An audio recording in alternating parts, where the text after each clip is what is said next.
Hello friend, this is मधु और आप देख रहे हैं मेरा चैनल विजन क्लासेस। आप सभी को धनतेरस की हार्दिक शुभकामनाएं। आपकी दिवाली अच्छे से बीते, आप अच्छे से प्रोग्रेस करें। आपकी सभी इच्छाएं माता लक्ष्मी और धन्वंतरी जी आपको जो है निरोगी काया दें। आज धन्वंतरी जी की पूजा होती है। धन्वंतरी जी जो हैं आयुर्वेद के जन्मदाता हैं और देवताओं के डॉक्टर हैं। तो हम मैं उनसे प्रार्थना करती हूँ कि मुझे और मेरे सभी आसपास वालों को और आप लोगों को अच्छा स्वास्थ्य दें। जो अगर स्वास्थ्य अच्छा है तो आप पढ़ाई अच्छी करेंगे, बाकी चीज़ें आपकी अपने आप अच्छी होंगी, है ना। तो इसी के साथ हम आज अपना वीडियो स्टार्ट करते हैं। और लाइक और सब्सक्राइब करना मत भूलिएगा। ये आपका अपना चैनल है, यहाँ पे हम बायोलॉजी पढ़ते हैं। आप अपने कमेंट में जो है कोई भी रिक्वायरमेंट किसी भी टॉपिक से रिलेटेड अगर आपको कोई वीडियो चाहिए तो वो आप मुझे कमेंट कर सकते हैं। और कोई सजेशन लाइक और शेयर करिएगा। और जो है कल हमने जो हमारा जो टॉपिक चल रहा है वो एक्सक्रीशन चल रहा है, उसमें हमने reabsorption of elements in nephron पढ़ा था या फॉर्मेशन ऑफ यूरिन पढ़ा था। यूरिन फॉर्मेशन के दौरान जो है ग्लोमेरुलस फिल्ट्रेट होता है, रीअब्जॉर्प्शन होता है और सिक्रेशन होता है। तो हमने कल ग्लोमेरुलस में क्या क्या फिल्ट्रेट हो जाता है और फिर कहाँ कहाँ नेफ्रॉन में किस किस चीज़ का रीअब्जॉर्प्शन होता है, ये कल मैंने समझाया था आपको। आज आपको थ्योरी उसकी बतानी है।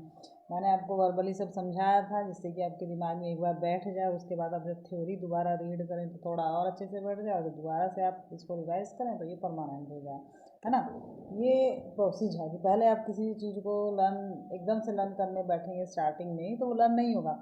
पहले आप उसको एक रफली पढ़िए, फिर उसके बाद उसको समझिए, फिर उसके बाद दोबारा से सीरियसली रीड करेंगे तो फिर वो आपकी मेमोरी में परमानेंट होना स्टार्ट होगा। तो वही मैंने कल आपको समझाया था, उसी को आज रीड करते हैं। देखिए, ग्लोमेरुलर जो यूरिन फॉर्मेशन है उसमें 3 प्रोसीजर होते हैं। ग्लोमेरुलर फिल्ट्रेट होता है, उसके बाद जो है रीअब्जॉर्प्शन होता है डिफरेंट एलिमेंट्स का डिफरेंट पार्ट्स ऑफ नेफ्रॉन में, और फिर सिक्रेशन होता है ना। तो हमने जो कल पढ़ा था ये देखिए, है ना, ये सब है ना।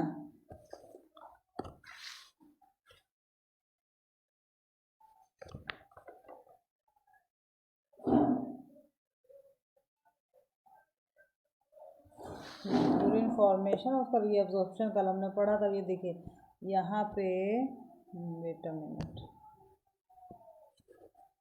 ये एफरेंट आर्टोल है जो थोड़ा साइज में बड़ी होती है, इससे ब्लड ज़्यादा आता है, और इफरेंट आर्टियोल है, इससे ब्लड कम जाता है।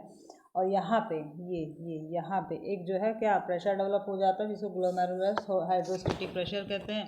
ये 60 Hg का होता है। ग्लोमेरुलस हाइड्रोस्टेटिक प्रेशर जो है वो 60 Hg का होता है।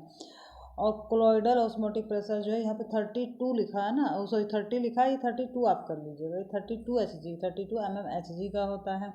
और इसी में जो ग्लोमेरुलस फिल्ट्रेट प्रेशर जो यहाँ 20 Hg लिखा है, ये 18 Hg होता है। मतलब अल्टीमेटली वो टोटल 15 Hg का होता है। 30 और 30 32 18 20 समझ लीजिए। और उधर जो है ये 70 नहीं है, ये 60 होता है यहाँ, ना। ये यहाँ पे ये 70 Hg का होता है, ठीक है। सॉरी 60 Hg का होता है, 70 नहीं।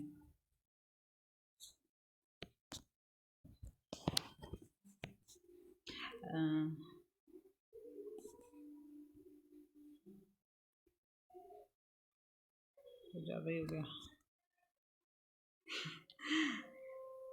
आज बहुत थके हुए हैं, बहुत सफाई की है, पता है। ये 60 Hg का होता है। दीपावली की सफाई की है आज।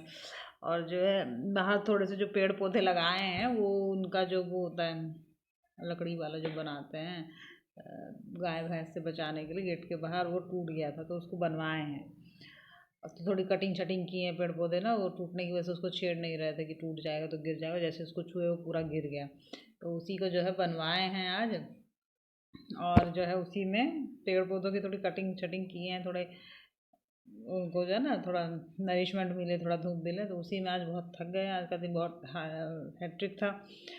लेकिन कल, आज से हम लोग छुट्टी रखेंगे, मतलब कल से हमारी 2-3 दिन की छुट्टी रहेगी। कल कोशिश करेंगे, अगर मतलब सब कुछ सही रहा और बहुत ज़्यादा प्रेशर नहीं रहा काम का, तो वो कल क्लास ले ली जाएगी। बड़ी दिवाली को छुट्टी करेंगे, कल की छुट्टी करने की क्या ज़रूरत है। फिर जो है बड़ी दीपावली की छुट्टी रखेंगे, गोवर्धन की छुट्टी रखेंगे और भैया दूज की छुट्टी रखेंगे, जिस दिन कलम दमाद की पूजा होती है ना कुछ लोगों में। तो ये 3 दिन का छुट्टी हम रखेंगे, उसके बाद चौथे दिन फिर जो है क्लास लेंगे। कल होप सो क्लास होगी, नहीं होगी तो फिर नहीं होगी क्लास का मतलब जो है वीडियो नहीं आएगा। खैर फिलहाल छोड़ते हैं। ये हम जो ग्लोमेरुलस हाइड्रोस्टेटिक प्रेशर जो 60 Hg का होता है, और कोरोइडल ऑस्मोटिक प्रेशर जो 30 या 32 Hg का होता है। ग्लोमेरुलस फिल्ट्रेट प्रेशर जो है 18 या 20 Hg का होता है। नेट हाइड्रोस्टेटिक प्रेशर जो 32+18 इधर 50 हो जाता है, उधर 60 Hg है, तो 20 Hg का बचता है। ये यहाँ 70 की वजह से 70 की वजह से 20 Hg का बचता है, ये 10 Hg का बचता है 60 के अकॉर्डिंग, है ना। ये मैंने कल आपको बताया था। और इसमें हमने जो है जो कल पढ़ लिए थे ना, उसको हम रीड कर लेते हैं कि कहीं कुछ पॉइंट छूटा अगर होगा तो उसको हम पढ़ें, मतलब उसको हम समझा देंगे, है ना। तो जो है glomerular filtration, the glomerulus capillary blood pressure cause filtration of blood through 3 layers. First is endothelium of glomerulus blood vessel and epithelium of Bowman capsule and basement membrane between 2 layers. समझे। फर्स्ट क्या होती है, endothelium होती है, endothelium glomerulus blood vessel. Second जो है क्या होती है, epithelium Bowman's capsule and basement membrane between these 2 layers, है ना। ये होते हैं एपिथेलियल जो सेल्स होती है बोमेन्स कैप्सूल की, कॉल पोडोसाइट। एपिथेलियम सेल जो, ये इम्पोर्टेंट पॉइंट है यहाँ पे, इम्पोर्टेंट पॉइंट है ये वाला, ये यहाँ से ये देख रहे हैं पोडोसाइट्स वाला, जो पोडोसाइट वाला है ना, the epithelial cells of Bowman's capsule called podocyte, जो कि मैंने आपको कल बताया था, are arrange in integrate manner में होती हैं, so as to leave some minute space called filtration slits और स्लिट पोर्स। ये थोड़ी थोड़ी जगह छोड़ के ना अरेंज्ड होती है, छलनी की तरह होती है बेसिकली, जैसे चाय छानने वाली छलनी होती है ना अपने घर में, ऐसे आप समझिए, है ना। और छलनी 2 तरीके की होती है इसमें, एक छोटी छलनी जिसमें छेद छोटे होते हैं, जिसके पोर्स बहुत छोटे होते हैं, और एक जो है थोड़ी बड़ी छलनी होती है। छलनी सबने देखी होगी, है ना। नहीं देखी है तो जाके किचन में देख लीजिए, मम्मी से मांग के देख लीजिए, बड़ी बहन से मांग के देख लीजिए, जो भी घर में है। अब इतना तो पता होना चाहिए, इतना जो है इंक्लूसन होना चाहिए आपका अपने घर में, और आसपास के एटमॉस्फेयर से भी तो लर्निंग होती है ना, तो उस पर आपको इतना ध्यान देना चाहिए कौन सी चीज़ कहाँ पे हो रही है ना। और ये जो फिजियोलॉजी है, ह्यूमन फिजियोलॉजी, आप सिर्फ अपनी बॉडी पे बने रहिए। कहने का मतलब है कि आप जो पढ़ रहे हैं उसको इमेजिन कीजिए कि आपके शरीर में वो चीज़ हो रही है, कहाँ किडनी है, किडनी में कहाँ नेफ्रॉन है, कहाँ पे कोर्टेक्स है, कौन सा पार्ट मेडुलरी है, मेडुलरी में क्या पाया जाएगा, पिरामिड्स पाया जाएगा, या फिर जो है नेफ्रॉन का डीसीटी पाया जाएगा, या पीसीटी पाया जाएगा, कलेक्टिंग डक्ट कहाँ है, यूरेट्रा कहाँ है, यूट्रस कहाँ है, यूरिनरी ब्लडर कहाँ है। ये सब चीज़ें आपकी बॉडी पे आपको दिमाग में चलनी चाहिए। अगर चलेगी, अगर आप इमेजिन करेंगे तो वो अच्छा लर्न होगा, बहुत अच्छा लर्न होगा, उसका आउटपुट भी अच्छा आएगा, है ना। जितना आप चीज़ों को इमेजिन करेंगे, सोचेंगे, उतना आपको अच्छा समझ में भी आएगा और लर्न भी होगा। और ये तो ह्यूमन फिजियोलॉजी तो बड़ा इंटरेस्टिंग और चटपटा टॉपिक है, मतलब चटपटा इन द सेंस मुझे बहुत पसंद है, क्योंकि दिमाग में चलता है। जैसे आई के बारे में पढ़िए, नोज़ के बारे में पढ़िए, किडनी, हार्ट, लंग्स, कुछ भी पढ़िए तो आपको पता होता है इधर हार्ट है, उसकी आपने फिगर देखी है। आजकल तो जो है यूट्यूब पे जो है बड़ी अच्छी अच्छी फिगर्स आ गई हैं, आप वहाँ पे सर्च करके जो है और अच्छे से समझ सकते हैं। खैर इधर उधर नहीं भटकते, अपने टॉपिक पे आ जाते हैं, फिर बातें बढ़ने लगती हैं। The epithelial cells of Bowman capsule called podocytes are arranged in an intricate manner so as to leave some minute pore called filtration slits or slits pores, है ना। The diameter of afferent arteriole bringing blood out of the glomerulus, है ना। The diameter of afferent is less than, मैंने बताया था efferent का diameter कम होता है afferent के मुकाबले, the diameter of afferent arteriole, है ना। Afferent arteriole taking blood inside the glomerulus, afferent arteriole है जो ब्लड को लेकर ग्लोमेरुलस में आती है, ये भी कल बताया गया। सब ये जो मैं आज पढ़ रही हूँ मैंने कल सब आपको समझाया, बस मैं ये रीड कर रही हूँ कि इसमें कोई टॉप पॉइंट छूटा तो नहीं है जो आपको एक्सप्लेन करना। This difference in diameter create a pressure which facilitate the filtration, blood is filtered so finally through अच्छा हो गया through these membranes that almost all the constituent of the plasma except the proteins pass into the lumen of Bowman's capsule. Sorry, थकावट का असर है। Therefore it is a considerable as process of ultrafiltration। अब मुझे आलस में देखे ना, आप लोग आलस में बताइए, नहीं मैं आलस में नहीं हूँ, पढ़ो। The process which is extracted by the blood on the wall of glomerulus is called glomerulus hydrostatic pressure, GHP, which I explain tomorrow, है ना। इट इज़ वैल्यू इज 60, यहाँ जो है ना वो लिखा 70 लिखा है, इसको आप 60 कर लीजिए। पूरा स्क्रीन ही लिया। This is 60, okay, 60. The two pressure opposed to GHP called blood colloidal osmotic pressure and capillary hydrostatic pressure. Blood colloidal osmotic pressure is 32 Hg and the hydrostatic pressure is 18 Hg. Collectively these are 50 Hg. 60 minus 50 is equal to 10, and the 10 is the what? Net filtrate pressure. Okay. The hydrostatic pressure CSV BCOP, blood colloidal osmotic pressure is due to plasma protein as albumin, globulin and fibrinogen। ये important point है। Blood colloidal osmotic pressure किसकी वजह से होता है? Blood protein की वजह से होता है। These are the albumin, globulin और फाइब्रिन, ये 3 प्रोटीन होती है ब्लड में। इट्स वैल्यू इज 32 लिखा है यहाँ पे, लेकिन ये 32 हाँ 30 से लेकर 32 mHg होता है। Colloidal hydrostatic pressure is due to the fluid present already in capsule space or renal tubules. Its value is 18 to 20 mmHg. Net filtrate pressure is GHB, glomerulus hydrostatic pressure is equal to minus BCOP, blood capillary osmotic pressure, and CHP, colloidal hydrostatic pressure, and the net value is 10, क्योंकि यहाँ पे ये 60 है, this is 60, this is 60 है ना, तो 60 minus 50 is equal to 10, ये 10 आएगा। ओके, ये आएगा। कुछ बुक्स में ये दिया है, लेकिन आप इसको भी मतलब आप अपने माइंड में एवरेज रखिए कि हाँ इतना रहेगा, इसके आसपास आप क्लियर रहेगा ना, तो फिर आप क्वेश्चन को सही कर पाएंगे। ओके, तो ग्लोमेरुलस फिल्ट्रेशन रेट क्या होता है ना, the amount of the filtrate form by the kidney पर minute is called glomerulus filtrate rate. पर मिनट किडनी कितना फिल्ट्रेशन बना रही है, that is called glomerulus filtration rate. In GFR in healthy individual is approximately 125 ml पर minute. मैंने कल बताया था 125 ml पर मिनट हम जो है फिल्ट्रेशन अंदर लेते हैं, एंड 180 लीटर्स पर डे हम जो है ब्लड को किडनी छान लेती है। On the average of 1100 to 1200 ml of blood is filtered bye kidney पर मिनट। ओके, तो एवरेज जो है 1100 से 1200 पर मिनट ब्लड को फिल्ट्रेट करने का एवरेज आता है किडनी में, विच कंस्टिट्यूट रफली 1.5 of the blood pumped out by each ventricles of the heart in a minute, जो कि वेंट्रिकल के द्वारा पर मिनट जो ब्लड पंप किया जाता है उसका 1/5 होता है।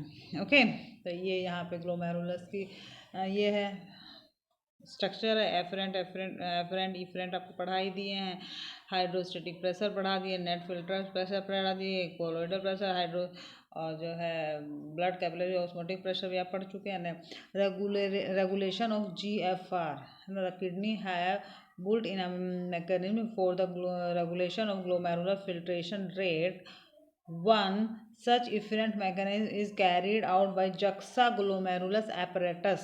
Juxtaglomerulus apparatus is a special sensitive region formed by cellular modification in the distal convoluted tubule DCT में होता है, and the afferent arteriole at the location of their contact. Efferent artery contact में होती है।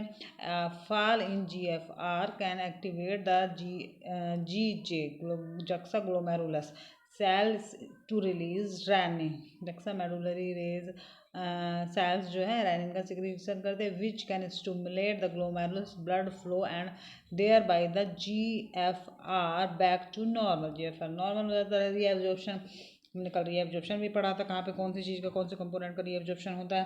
The compression of a volume of the filtrate formed per day 180 litre पर minute, है ना। Filtration 180 litre पर मिनट होता पर डे होता है। With that of the urine release 1.5 litre, इसमें से जो 1.5 लीटर यूरिन एक दिन में डिस्चार्ज होता है। Suggest that nearly 99% of the filtration has to be reabsorb by the renal tubule. मतलब है कि 180 लीटर हम लोग किडनी जो है दिन में फिल्ट्रेट करती है, उसमें से 1.5 लीटर मतलब कि 1.5 लीटर के आसपास हम लोग यूरिन रिलीज करते हैं। तो मीन्स कि 99% फिल्टर रीएब्जॉर्ब हो जाता है रीनल ट्यूब्यूल्स में। This process is called reabsorption. This tubules epithelial cells in different segments of the nephron perform these are either by active or passive mechanism reabsorption occur both actively and passively। Okay, ये कल हम सब समझ चुके हैं। मैं इसको सिर्फ रीड कर रही हूँ जिससे कि आपको समझ में आए, कोई पॉइंट छूटा है तो उसको फिर आपको बताया जाए। Okay, sodium and potassium are reabsorb through active transport. Sodium और पोटेशियम का जो रीएब्जॉर्प्शन होता है वो एक्टिव ट्रांसपोर्ट के थ्रू होता है। सोडियम में absorb in any part of the nephron except descending loop of Henle, descending loop of Henle. Glucose and amino acid are reabsorb in passive transport. Glucose and amino acid का passive transport से होता है। Chlorine, urine and other solute reabsorb through simple diffusion. Chlorine, urea and other substitute are reabsorbed by simple diffusion. Water reabsorbs through osmosis, है ना। ये याद रखने वाले पॉइंट है, कौन सी चीज़ का रीएब्जॉर्प्शन कौन से प्रोसेस के थ्रू होता है। ये वाला जो है सोडियम और पोटेशियम का रीएब्जॉर्प्शन जो है एक्टिव ट्रांसपोर्ट के थ्रू होता है। ग्लूकोज और अमीनो एसिड का रीएब्जॉर्प्शन जो है पैसिव ट्रांसपोर्ट के थ्रू होता है। क्लोरीन और यूरिया और अदर सब्सटेंसेस का रीएब्जॉर्प्शन सिंपल डिफ्यूजन के थ्रू होता है। और वाटर का रीएब्जॉर्प्शन ऑस्मोसिस के थ्रू होता है ना।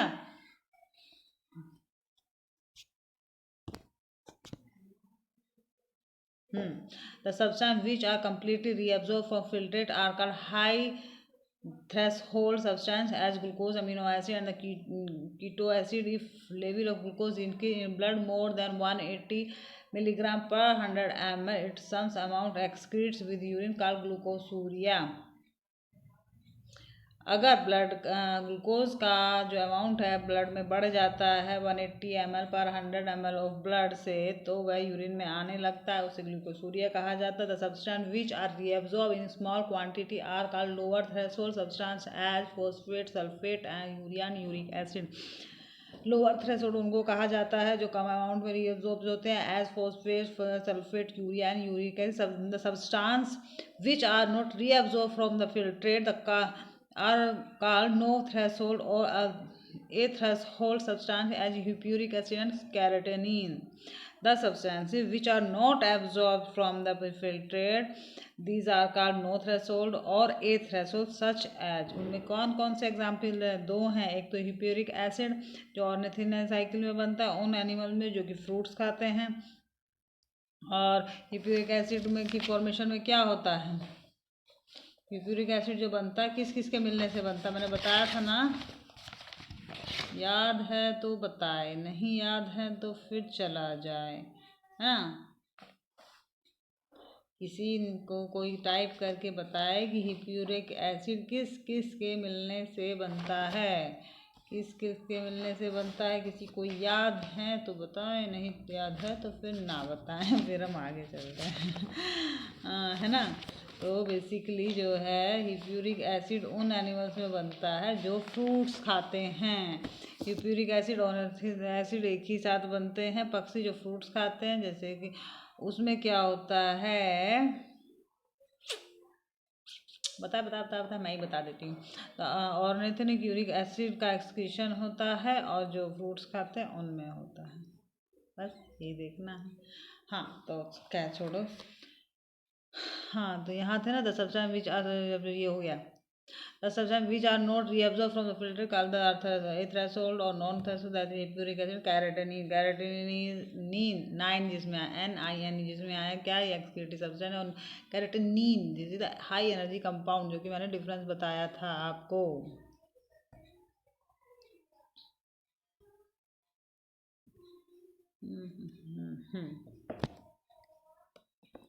Tubular secretion, a process by which the glomerular cells in nephron, especially DCT, PCT, extract and the wastes like uric acid, creatinine, hippuric acid, potassium, hydrogen ion, ammonia, drugs, pigment from the blood in the capillaries by active transport and secreted them in the nephron filtrate. Most of potassium eliminated in the urine is secreted by DCT and collecting tubules in exchange with reabsorption sodium. The tubule secreted is the only mode of excretion in marine fishes. Tubule का secretion जो है only mode of excretion है किसमें, marine fishes में, and desert amphibian जो रेगिस्तान में पाए जाते हैं, whose nephron are without glomeruli and Bowman's capsule, जिनका नेफ्रॉन ग्लोमेरुली और बोमेंस कैप्सूल के बिना होता है, ये एब्सेंट होते हैं। और so their urine mainly produce by tubular secretion, इनका जो यूरिन प्रोड्यूस होता है ट्यूबुलर सिक्रीशन से होता है। The tubular secretion is also an important step in urine formation as it help in maintenance of ionic and acid base balance of the body fluid है ना। Tubular secretion is also an important step in urine formation as it helps in the maintenance of ionic and acid base balance of body fluid. Okay, तो ये function of the tubule, PCT, DCT, लुपोफैनले, इनको हम कर लेंगे कल। ये मैंने पढ़ा दिया था ये सब भी, लेकिन वीडियो काफ़ी लंबा हो जा रहा है, हमने यहाँ तक कर लिया था। बाकी इसमें कुछ पॉइंट्स अगर छूटे होंगे तो वो फिर से लिखे जाएंगे या पढ़ाए जाएंगे या समझाए जाएंगे। तो आज का वीडियो सिर्फ यहीं तक रखते हैं। आप सभी को मेरा नमस्कार, दिस इज़ मधु। आप चैनल देख रहे हैं विजन क्लासिक, आप इसे विजन क्लासेस इसे लाइक और सब्सक्राइब करते रहें। अपने कमेंट, अपने सजेशन कमेंट बॉक्स में भेजते रहें। और आपको दीपावली की हार्दिक शुभकामनाएं वंस अगेन विद फैमिली। आप सभी की सभी इच्छाएं पूरी हों, आप अच्छे से प्रोग्रेस करें, अच्छे से पढ़ाई करें, और सबसे बड़ी बात हेल्दी और हैप्पी रहें, क्योंकि आज धन्वंतरी जी का दिन है। धन्वंतरी जी की पूजा ज़्यादा होनी चाहिए, क्यों? क्योंकि वो कौन है? डॉक्टर्स के भगवान हैं। उन्होंने आयुर्वेद के रचयिता हैं। आयुर्वेद क्या है? हमारा मतलब भारत का या हिंदुस्तान का सबसे पुरानी ट्रीटमेंट पद्धति है, और जो है काफ़ी इफ़ेक्टिव है, जो कि और आज के जो भी डॉक्टर एलोपैथिक, आयुर्वेदिक, यूनानी जो भी हैं, वो हम धन्वंतरी जी की पूजा ज़रूर किए होंगे, नहीं भी किए हैं। जो डॉक्टर नहीं हैं तो भी उनको धन्वंतरी जी की पूजा करनी चाहिए। आज उनको धन्यवाद देना चाहिए, निरोगी काया की उनसे कामना करनी चाहिए, और इन फ्यूचर जो है संसार स्वस्थ रहे। कोरोना जैसी महामारी से हम निकल के आए हैं। इतने कुछ लोगों का काफ़ी नुकसान हुआ है कोरोना में, लेकिन उसके बाद भी हम लोग लड़े। इसके लिए हमारा इम्यून सिस्टम स्ट्रॉन्ग रहा। कुछ लोगों को कोरोना हुआ, कुछ को नहीं हुआ। उन सब के बावजूद आज धन्वंतरी जी को हमारी तरफ से, मेरी तरफ से बहुत बहुत नमस्कार है, और आप सभी की तरफ से भी मैं उनको नमस्कार करती हूँ। क्यों भाई, शरीर सही रहेगा, आप स्वस्थ रहेंगे तब तो आप पढ़ाई करेंगे। स्वस्थ शरीर में स्वस्थ मन का वास होता है ना, ये कहावत है, तो वो ऐसे थोड़ी ना बनी है, कुछ मतलब है इस चीज़ का। तो इसलिए धन्वंतरी जी को खुश करके रखना बहुत ज़रूरी है। धन्वंतरी जी खुश रहेंगे तो शरीर खुश रहेगा, सब स्वस्थ रहेगा, मन खुश रहेगा, पढ़ाई होगी या काम होगा, पैसे आएंगे। अल्टीमेटली पढ़ाई करके नौकरी पाना, और जो भी है मेन मोटो यही है कि जीवन यापन के लिए पैसा होना चाहिए, वो उसके लिए स्वस्थ शरीर होना चाहिए। भाई आजकल बहुत सारे लोग हैं जिनके पास पैसा है लेकिन शरीर स्वस्थ नहीं है, वो उस पैसे का एंजॉयमेंट नहीं कर पा रहे हैं। इसलिए the basic requirement is food and the health, and third one is the money. तो फूड सर्वाइवल के लिए, हेल्थ जो है इस संसार में जो भी चीज़ें भगवान ने बनाई हैं उनकी क्रिएशन का देखने के लिए, एंजॉय करने के लिए। खैर बात बहुत लंबी हो जा रही है, मैं धन्वंतरी जी पे ज़्यादा नहीं कहना चाहती, बस ये मेरी अपनी फीलिंग है तो मैंने बता दी थोड़ी सी। ओके, तो फिर चलो दोस्तों, आप अपना दीपावली की भी जो है ना पूजा की भी तैयारी करनी है, आप लोगों को भी करनी होगी और मुझे भी करनी है। काफ़ी लेट हो गया, तो आज का वीडियो यहीं बंद करते हैं, या सॉरी यहीं फिनिश करते हैं। और लाइक और सब्सक्राइब करते रहिए। This is Madhu, V channel vision classes. आप सभी को मेरा राम राम, सत श्री अकाल, गुड इवनिंग। जिससे आपको मेरे साथ कनेक्शन फील हो, उसको आप समझ सकते हैं। Happy Deepavali to once again, bye bye.